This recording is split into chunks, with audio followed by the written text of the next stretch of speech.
Uma boa noite a todos.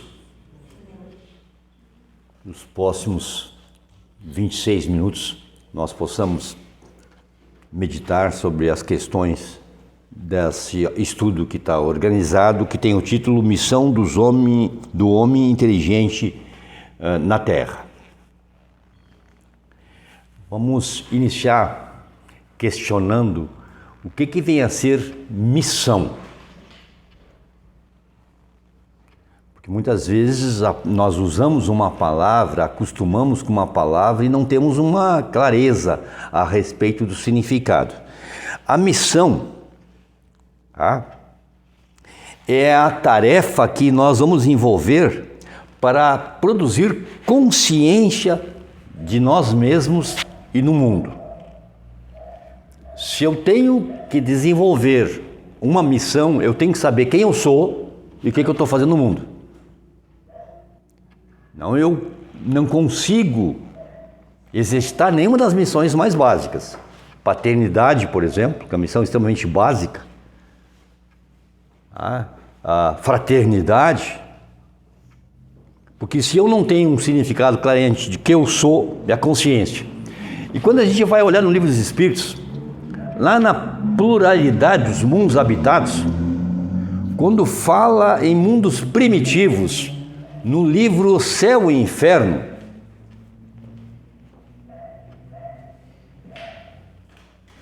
coloca que o planeta primitivo é um planeta que o espírito aprende a desenvolver a consciência.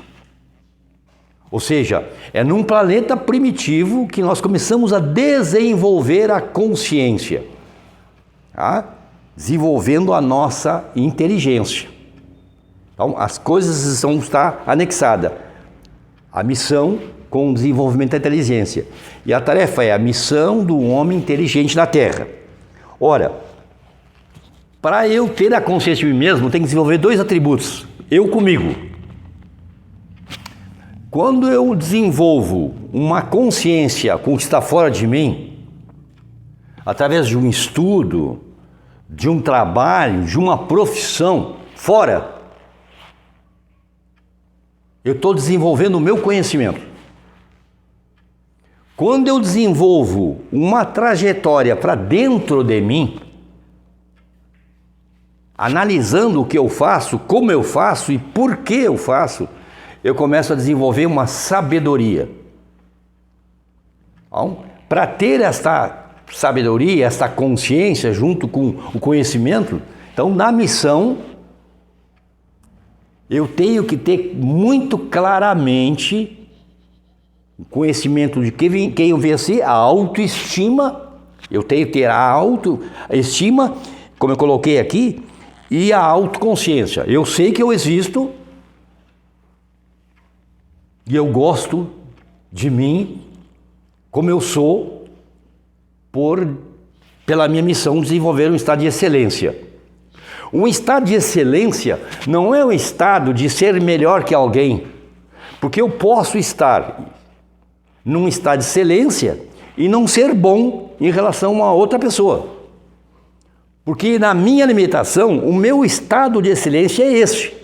Um outro que evoluiu mais, que tem muito mais conhecimento, muito mais sabedoria, ele pode não estar na excelência dele e ser meu superior no sentido que ele faz as coisas boas. Mas na avaliação eu estou no meu máximo, eu estou num ato de excelência. Ou seja, eu levo na minha consciência de missionário, de missão, a seguinte frase: tudo que deve ser feito merece ser bem feito. Tudo que eu vou fazer num estado de excelência, eu vou fazer no meu melhor, exatamente por desenvolvimento da minha inteligência. Autoconhecimento. Quando existe uma confrontação da nossa inteligência, ou seja, quando nós começamos a conflitar entre o que nós dizemos e o que nós fazemos na vida, um conflito cognitivo, nós vamos sofrer. Porque eu vou me dar conta na viagem interna que eu digo algo que eu não faço. Isso produz sofrimento no desenvolvimento desta consciência. Exemplo, eu me coloco como um homem ecologista, que meu discurso sempre é ecologista. No entanto, numa viagem dentro de Canoas, eu abro a janelinha do meu carro e jogo uma latinha de refrigerante na calçada. E vem aquele impacto quando eu estou desenvolvendo a consciência. Nelson, o que tu fizeste? Essa dissonância cognitiva acontece. E aí, eu tenho 4 maneiras de agir. Só a última é a correta. A primeira, a maneira infantil. Eu vou justificar para mim mesmo. Eu estou num mau dia. Eu não sou esse cara que jogou a latinha. Eu estou num mau dia. Hoje não está dando certo para mim. Então isso aí é uma espécie... Eu estou desabafando para acontecer o perdão da minha visão interna de mim mesmo. Segunda maneira, a maneira fantasiosa. Eu não sou esse cara que joga latinha. Eu só joguei latinha porque eu não gosto do prefeito de Canoas. Então eu entendo que não vou trabalhar para ele. E a terceira, a ingênua. Eu jogo a latinha, mas estou dando trabalho para os gari. Os gari estão trabalhando, vão continuar trabalhando. Eu estou alimentando o trabalho em Canoas. As 3 maneiras são inadequadas. Qual é a maneira correta? Nossa, eu ainda preciso melhorar. Eu não posso fazer mais isso. Eu não quero mais fazer isso. Eu vou me corrigir. E aí dói. Humberto Campos, que é o nosso patrono, nosso Humberto Campos, como irmão X, assinando o nome como irmão X, ele conta uma história muito interessante de um homem que pegou como tarefa ajudar o mundo, ajudar as pessoas a se autoburilar. E ele começou como missão, faço isso, tá muito bem, até que um dia bateu a dissonância cognitiva. Ele disse, eu estou me melhorando? E a voz da consciência, conta Humberto Campos, que diz, não. E aí ele fala com o protetor dele assim, o que eu preciso fazer? E o protetor diz, ao invés de tentar modificar os outros, busca te avaliar, te analisar e te modificar. Mas eu já vou dizer para ti, vai doer. Vai doer porque modificar os outros é uma infantilidade nossa. Um homem inteligente, como missão na tarefa na Terra, nunca vai tentar modificar os outros. O que vocês achariam de mim se me encontrasse numa praia olhando à noite para a estrela e dizendo assim, eu acho que o Cruzeiro do Sul não fica legal aqui. Eu puxaria ele mais para a direita. Eu não gosto de lua cheia, eu acho que podia passar de crescente para nova. O Nelson está louco. Ele quer modificar o cosmos. Mas, gente, é loucura querer modificar os outros. A única criatura que nós podemos modificar como missão é a nós mesmos. Mudar o outro. O outro tem direito de ser quem ele é, do jeito que ele quer ser. E sofre as consequências a partir do momento que ele começa a ter mais a consciência. Porque ninguém vai puni-lo. Não tem céu e inferno. A consciência que é Deus em nós se manifesta. A questão 621 do Livro dos Espíritos. E diz, olha cara, isso aqui está inadequado. E aí, quando nós nos damos conta, a gente modifica. E aí nós vamos para o segundo ponto. Que a nossa missão é buscar a verdade. Nada é mais importante que a verdade. No livro República de Platão, ele coloca como se uma conversa entre Aristóteles, entre Sócrates e um jovem. O jovem pergunta para Sócrates o seguinte, qual é a tarefa mais difícil para se ensinar alguém? Ele disse, a mais difícil não sei, mas vou dizer qual é impossível. Então qual é a palavra impossível? É impossível ensinar alguém que acha que sabe. É impossível ensinar alguém que diz ter a verdade. Esse nosso planeta aqui é de expiação e prova, mais ou menos o jardim da infância. Nós estamos mais ainda à predominância da ignorância, do erro, da maldade, que é o apelido da ignorância. E ele vai dizer, 485 anos antes de Jesus de Nazaré, dizer de uma outra maneira, é impossível educar quem acha que já sabe. E Jesus de Nazaré diz de uma maneira monumental. Ele usa o verbo no imperativo e diz assim, ó, conhecereis a verdade e a verdade vos libertará. Vejam bem, não é assim, a verdade vai me libertar. Eu sou a verdade, Nelson, eu vim aqui te libertar. Não, o conhecimento da verdade é que me torna livre. O conhecimento da verdade que faz que eu não seja mais governado pelos outros, pelas opiniões alheias, que eu seja governado pela minha própria consciência, adequado às leis de onde eu estou, o país que eu estou. Ora, então, vamos agora, pegamos o que é missão, pegamos o que é verdade, vamos ler agora o que é inteligência. Intelligere, latim, significa escolher entre. Inteligência é eu ter a capacidade de escolher entre propostas diferentes. Vermelho ou azul, branco ou preto, gordo ou magro, bom ou ruim. Quando eu escolho fazer o bem desinteressadamente, a palavra desinteressada é uma palavra muito corrompida. A gente, quando fala em desinteresse, dá a impressão que alguém quer se afastar. E é o oposto. O desinteresse faz alguém fazer a coisa porque ele quer fazer. Ele não tem interesse nenhum.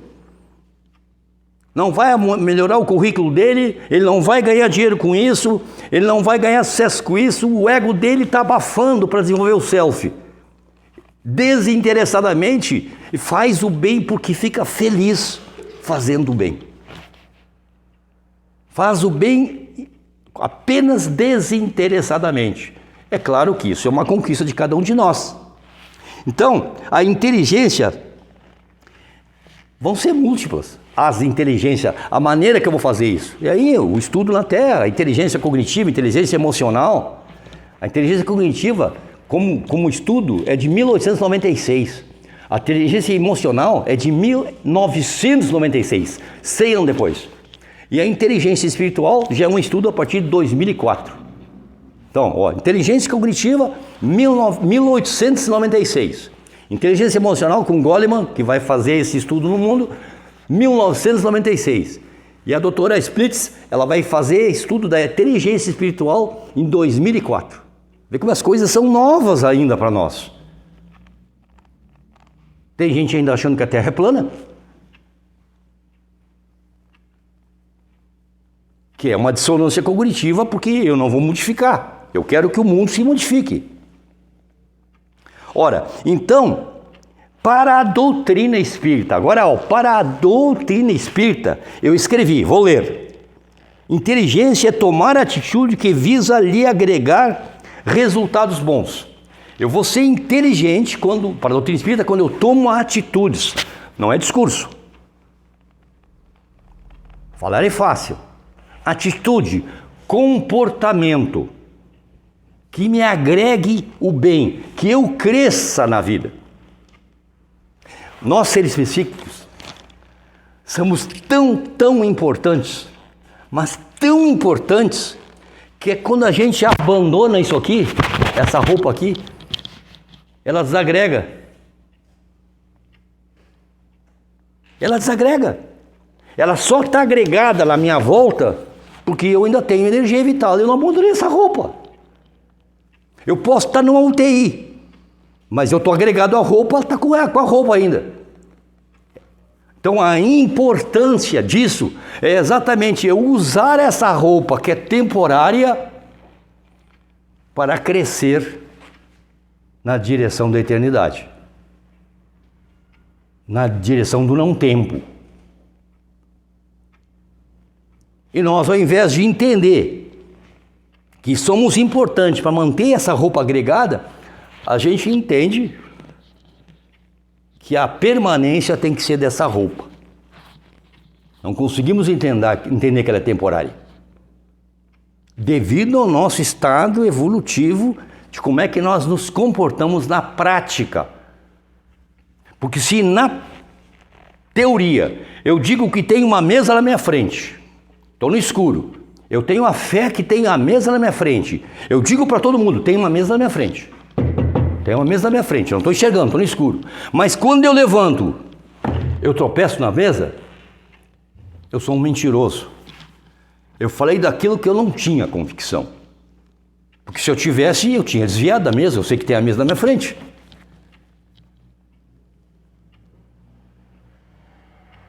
Nós queremos desenvolver o amor à humanidade e não amamos o humano. Vou dizer de novo, nós queremos amar a humanidade e não amamos o humano. Porque queremos modificar. Quem quer modificar o outro não ama o outro. Eu posso até não conviver com o outro naquele momento, porque não dá condições naquele momento, naquele instante. Mas eu continuo amando ele, eu quero o bem dele. Se ele precisar de mim, eu estou disponível para ele. Ora, então, eu coloquei, em relação ao desenvolvimento, eu amo a Deus, um homem inteligente. Missão do homem inteligente na Terra, amar a Deus. Questão 1, lá no tempo dos Hebreus ainda, amar a Deus sobre todas as coisas. A pergunta é, eu amo a Deus? Se eu amo a Deus, eu tenho que amar os atributos de Deus, aquele que eu consigo entender. Então eu tenho que amar, eu coloquei aqui, eu tenho que amar a bondade, a justiça, a fraternidade. Então se eu amo a Deus, como é que eu não sou bondoso? Eu não sou fraterno? Eu sou mentiroso. João, o adolescente João vai dizer isso. Quem diz que ama a Deus, não ama o próximo, é mentiroso. Porque para amar a Deus, eu tenho que, nesse mundo material, eu tenho que amar os atributos, que é a única coisa que a gente pode chegar perto de Deus, aos atributos. Então como é que eu posso amar a Deus se eu separo? Através dos vícios. Como é que eu não consigo conviver? Por isso que a missão do homem inteligente é ele, como eu coloquei, conseguir separar entre o que ele quer fazer e o que ele não quer fazer. E eu coloquei aqui, dentro da missão, né? O que eu decidi ser? Eu vou negociar com Deus. Eu vou negociar com Deus. Eu não vou procurar praticar os atributos que eu vejo em Deus no grau máximo com as pessoas. Eu vou negociar com Deus. Se tu fizer o que eu faço, o que eu quero que tu faças, tá bom. Então vamos lá. Vamos pensar num pequeno conto do livro As Mil e Uma Noites. Aladim, a Lâmpada Maravilhosa. É um ensinamento monumental de amor a Deus. Aladim encontra o gênio da lâmpada. Vamos encurtar a história, né? E o gênio da lâmpada, assim, tu pode fazer 3 pedidos. Pede 3 coisas que eu te dou. Aladim pediu as 3 coisas. Sabe qual foi a última coisa que o Aladim pediu?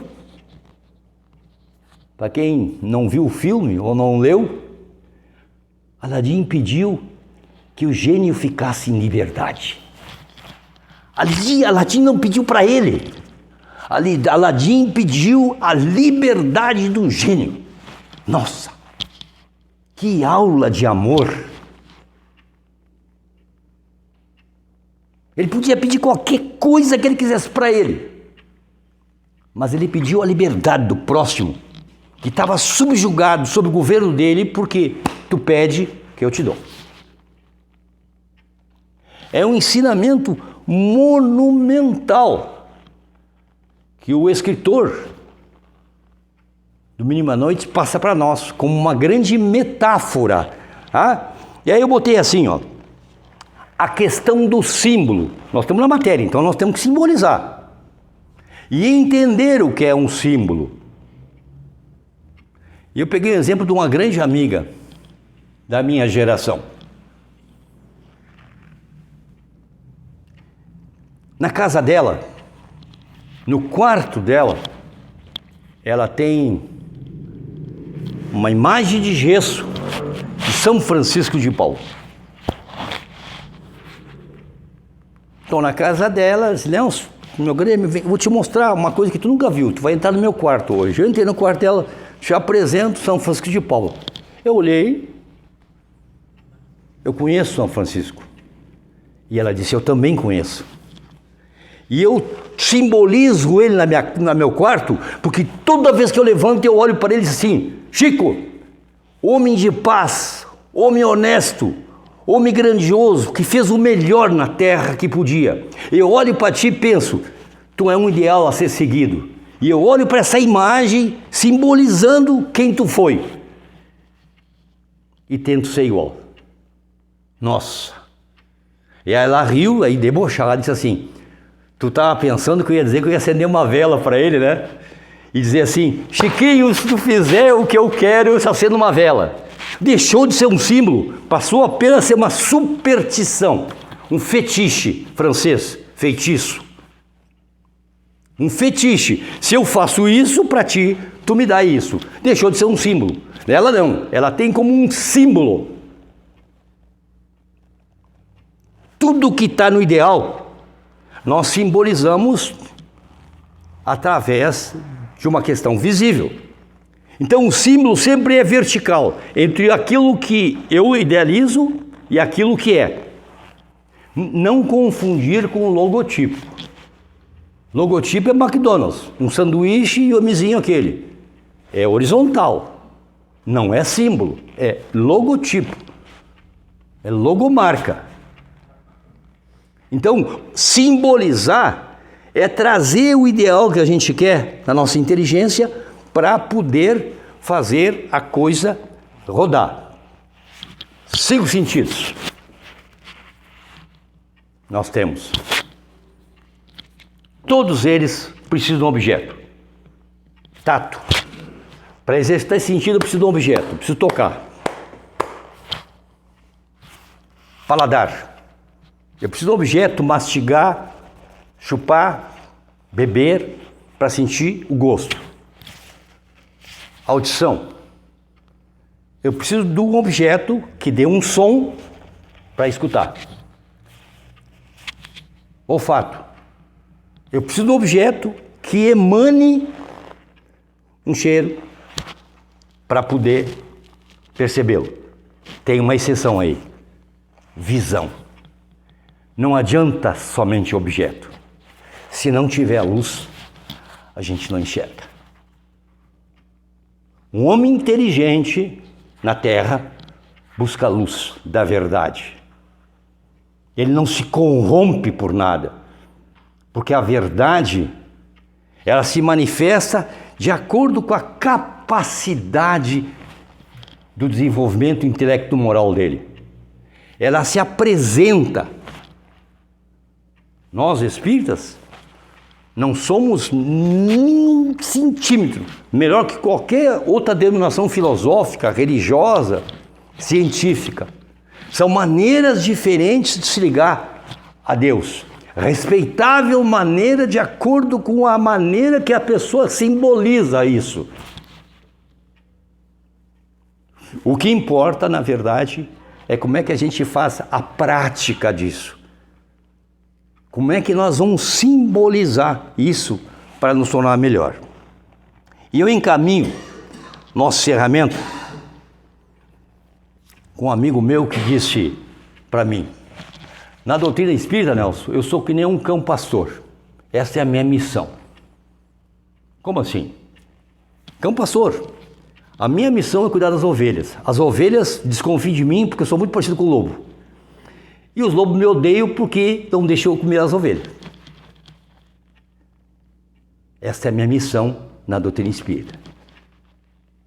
As ovelhas confiam, tu acha que tu é lobo. E os lobos me odeiam. Mas eu continuo fazendo a minha missão. Fazendo o meu melhor, porque esta é a minha missão. Disse assim. Nós podemos escolher a missão que a gente queira. Essa viagem é interna. Não tem missão mais ou menos importante. O homem inteligente na Terra, então, escolhe aquilo que ele quer desenvolver, desenrolar, fazer da melhor maneira, para poder crescer da maneira que ele pode rumo à luz. O que é uma fantasia, então? Entender, ao invés de buscar a excelência, a gente busca o bom. A excelência é a base de tudo. É nós sermos o melhor que a gente pode ser no nosso estágio evolutivo, em tudo que a gente faz. Não fazer nada à meia boca, não fazer nada por fazer. Fazer da melhor maneira que a gente pode fazer. Encerro.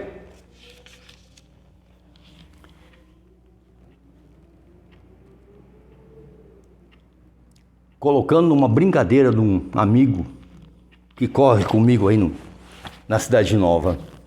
Ele sabe que eu sou espírita e disse para mim assim, me chama de canhoto. Canhoto, eu vou te pegar. Diz, ele disse assim, tu te coloca como espírita, então como é que tu está correndo comigo aqui? Se que tu está preparando o corpo. Eu respondi para ele, é claro que eu vou cuidar do meu corpo, porque é a roupa que eu estou habitando durante o tempo que eu necessito. Então eu quero essa roupa com saúde. E é por isso que nós devemos cuidar da nossa roupa. Fica para a nossa meditação, indo para casa, Agostinho, no capítulo 3 do Evangelho, há muitas moradas, tem 4 comunicações dos espíritos. A primeira é dos espíritos superiores. Eles assinam espíritos superiores. As outras 3 é de Agostinho. E Agostinho diz o que é expiação ali. Expiação, ele diz, é a falta daquilo que é necessário para sermos felizes. Olha a beleza. Expiar é ter a consciência da falta daquilo que nos faz para a gente ser feliz. Está lá, no 3º capítulo do Evangelho, para nós meditarmos. Muita paz para todos nós, uma boa semana.